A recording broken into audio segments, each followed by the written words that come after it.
अनन्य दिव्यता और समृद्ध इतिहास मुख साखी माँ समलेश्वरी मंदिर।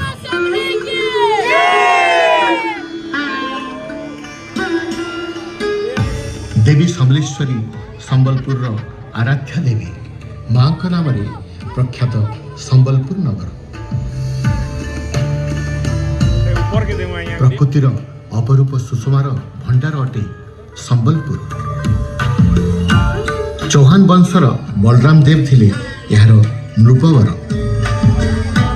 धनुर्धर वीर दिने जानते मृगा विनोदे एक अचंबित कथा दृश्यपटे हेले अवगत। कुकुरं को सांगे धरी राजा गले करने को शिकार। मात्र महानदी कूले घटिला एक बड़ चमत्कार। देखिले राजन तांको कुकुर को गोड़ाउची गोटे शशक। देखि यह आचंबित दृश्य राजा हेले हतबाक। महानदी बाम तटे थिला एक सिमिलीजे वृक्ष। वृक्ष मूले अकस्मात शशक हेले अंतर्ध्यान। देखि चिंतामग्न राजा शिविर को कले प्रस्थान। निद्रा काले देखि राजा एक अद्भुत स्वप्न। उजागर होई राजा बसिले तुरंत देवी समलेश्वरी सपने पाइले नदी बक्षे रही अछि गुमदरह रहोछि मुई एबे ताहारी मध्य। सिमिली वृक्ष मूले मते करज स्थापन एथिपाई मंदिर निर्माण कर हे राजन। स्वप्नादेश दे देवी अंतर्ध्यान हेले। निद्रा तेजी देवी को जे भाड़िले राजन। सिमिली वृक्ष मूले राजा देवी समलेश्वरी को करले स्थापन। शताब्दी शताब्दी धरी देवी होइछंती सेठारे आसीन।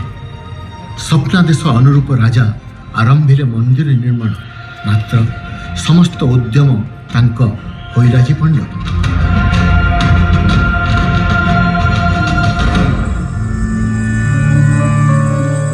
देवी समलेश्वरी परम भक्त बलराम पाणिग्राही और तांक पत्नी आसिले आगे संपन्न करने को मंदिर निर्माण। मूर्ति तोर दिव्यता और समृद्धिर प्राणवंत रूप। बराह चिन्हित मुख भारी अनुपम।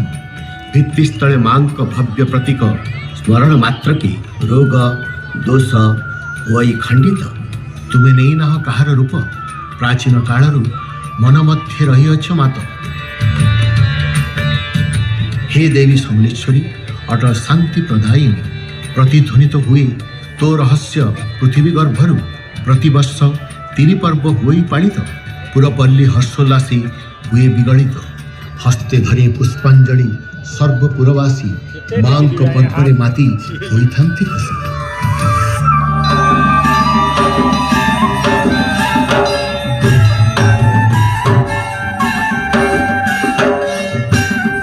नुआखाई नामे अछि एक गणपर्व पालिबा को। ए उत्सव एकत्रित होइथांती सर्व। करी नवान्न अर्पण देवी समलेश्वरी ठारे आशीर्वाद लोड़ी थांती समृद्धि हेउ अंचल।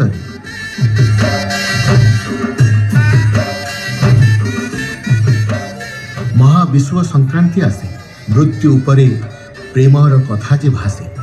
सती सावित्री कथा कराए स्मरण। बैशाख चैत्र मासरे उत्सव होई पालन।